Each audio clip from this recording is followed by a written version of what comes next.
Hello, नमस्कार, सत श्री अकाल, आदाब। तो दोस्तों, आई होप आप सभी वहाँ पर स्वस्थ होंगे और मैं भी स्वस्थ हूँ। तो जैसा कि आप सब देख ही पा रहे हैं स्क्रीन पर कि आज का जो मेरा टॉपिक है आपके लिए वो है जीआई टैग्स ऑफ एमपी, यानी कि जीआई टैग एमपी में जो है वो। लेकिन यहाँ पर एक शब्द और लिखा हुआ है, और बालाघाट। भाई ये बालाघाट क्यों लिखा है? तो आप सभी मेरे प्यारे मित्र, मुझे पता है कि आप करंट अफेयर्स जरूर पढ़ते हैं और आप ये भी जानते होंगे कि अभी हाल ही में बालाघाट जिले के ही एक खास प्रकार की किस्म है, और किसकी किस्म है ये मुझे नहीं पता, ये तो आप ही बताएंगे मुझे कमेंट करके। तो इसे भी जीआई टैग में शामिल कर लिया गया है। लेकिन मैं आपको ये बताऊं कि मध्य प्रदेश के बालाघाट जिले के किस किस्म को जीआई टैग में शामिल किया गया है, उससे पहले जरा मैं ये तो बता दूं कि ये जीआई टैग होता क्या है। क्योंकि आई नो बहुत से बच्चे अवगत हैं कि व्हाट इज जीआई टैग, है ना, बट कुछ बच्चे ऐसे भी हैं जिनको नहीं पता कि ये जीआई टैग क्या है। बस नाम सुना है, हाँ भाई जीआई नाम का कुछ होता है, जी। तो ये क्या है जीआई? तो आपने अक्सर सुना होगा प्रोडक्ट्स को लेकर के। एक्चुअली में एक संस्था है जिसका नाम है वर्ल्ड इंटेलेक्चुअल प्रॉपर्टी ऑर्गेनाइजेशन, यानी कि WIPO। इसके मुताबिक, जब विपो के मुताबिक हम बात करते हैं तो जियोग्राफिकल इंडिकेशंस टैग यानी कि जीआई टैग एक प्रकार का लेबल होता है, एक विशेष प्रकार का लेबल होता है जिसमें हम किसी पर्टिकुलर प्रोडक्ट को उसकी भौगोलिक पहचान के अंतर्गत देते हैं। यानी कि जैसे मान लीजिए आपका निवासी प्रमाण पत्र, आपको वो मिला है जो ये प्रदर्शित करता है कि हाँ ये भाई मध्य प्रदेश का मूल निवासी है।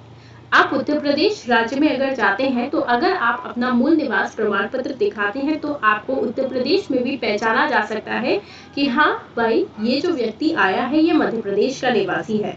ठीक उसी प्रकार जीआई टैग है, ये किसी विशेष स्थान, विशेष भौगोलिक क्षेत्र के अंतर्गत किसी भी प्रोडक्ट को दिया गया एक लेबल है जो उस क्षेत्र की पहचान होती है।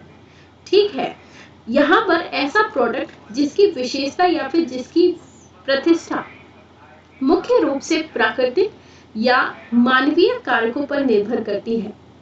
भारतीय संसद के द्वारा 1999 में एक एक्ट पारित किया गया था जियोग्राफिकल इंडिकेशंस को लेकर के, रजिस्ट्रेशन एवं प्रोटेक्शन एक्ट। उसके तहत भारत में जियोग्राफिकल इंडिकेशंस ऑफ गुड्स लागू किया गया है और इसी आधार पर भारत में किसी भी क्षेत्र में पाई जाने वाली विशिष्ट वस्तु का कानूनी अधिकार उस राज्य को दे दिया जाता है जो वस्तु जहां से संबंधित होती है। कैसे, मैं आपको आगे बताती हूँ। ये जो टैग होते हैं ये किसी भौगोलिक परिस्थिति में पाई जाने वाली या फिर तैयार की जाने वाली वस्तुओं को दूसरे स्थानों पर गैर कानूनी रूप से प्रयोग न किया जा सके इसीलिए दिया जाता है। ठीक है ना, जैसे कि मध्य प्रदेश के मूल निवासी आप लोग अगर हैं तो आपको मूल निवास दे दिया, अब आप उत्तर प्रदेश में जाकर के गलत कार्यविधि करते हैं तो आपका ऐसा नहीं है कि आपको उत्तर प्रदेश के लिए आपका जो नाम जुड़ा है वो मध्य प्रदेश से जुड़ा हुआ है, तो यानी आप वहाँ, वैसे तो आप गैर कानूनी कार्य तो यहाँ भी नहीं कर सकते, मैं तो जैसे एग्जाम्पल के लिए आपको बता रही थी।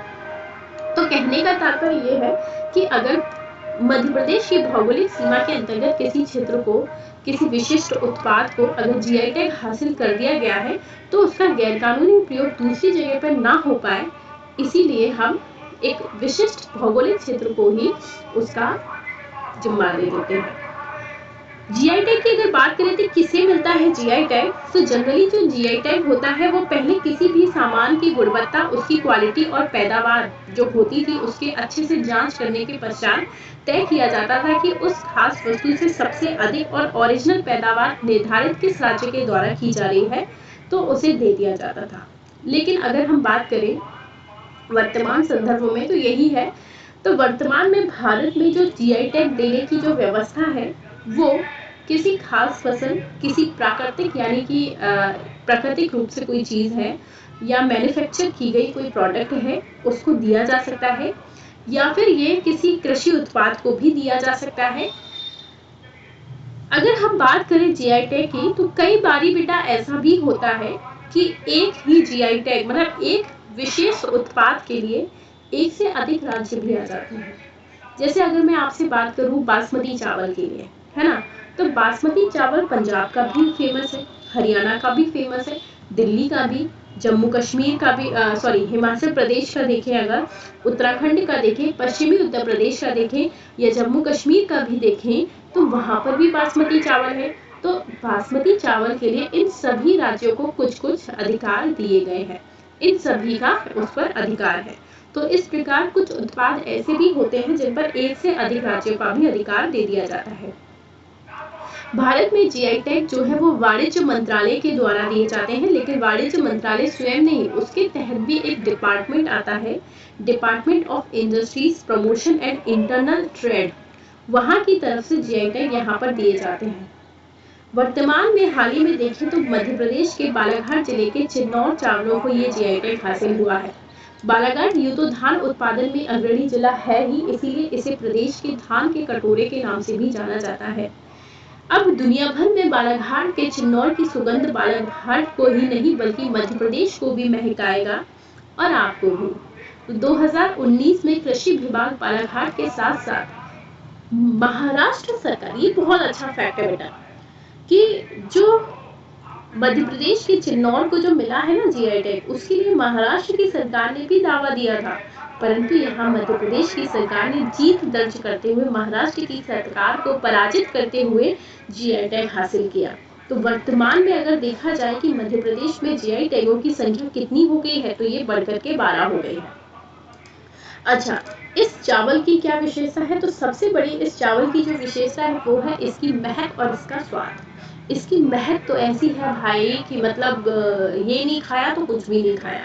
तो ये जो चिन्नौर चावल की किस्म है वो अब दुनिया भर में पहचानी जाएगी, और हालांकि इससे पहले ही राज्य सरकार ने इसकी ब्रांडिंग भी कर दी थी, और ब्रांडिंग करने के साथ साथ इसे एक जिला एक उत्पाद की श्रेणी में भी शामिल कर दिया गया था। एक फेमस कृषि विज्ञानी है डॉक्टर उत्तम बिसेन जी, वो कहते हैं कि सुगंध के आधार पर हम धान को 3 कैटेगरीज में देखते हैं, तो निम्न सुगंध, मध्यम सुगंध और तीव्र सुगंध। और चिन्नौर का जो राइस है वो तीव्र सुगंध वाली, मतलब उसकी सुगंध इतनी प्यारी और इतनी सुंदर है कि आप अवश्य उसकी जब पकते हुए उसको देखते हैं तो बहुत अच्छा आपको महसूस होगा, बहुत अच्छा लगेगा, और आपका बिना खाए हुए तो मन ही नहीं चलेगा, मतलब आपको खाना ही पड़ेगा, इतना आपका मन चलने लगेगा। अगर चिन्नौर की बात करें राइस की, तो ये जनरली जो होता है बेटा 160 दिन लेता है पकने के लिए, और 150 सेंटीमीटर तक इसकी हाइट रहती है, और 1 एकड़ में आप 7 से 8 क्विंटल तक चिन्नौर के चावल को उगा सकते हैं।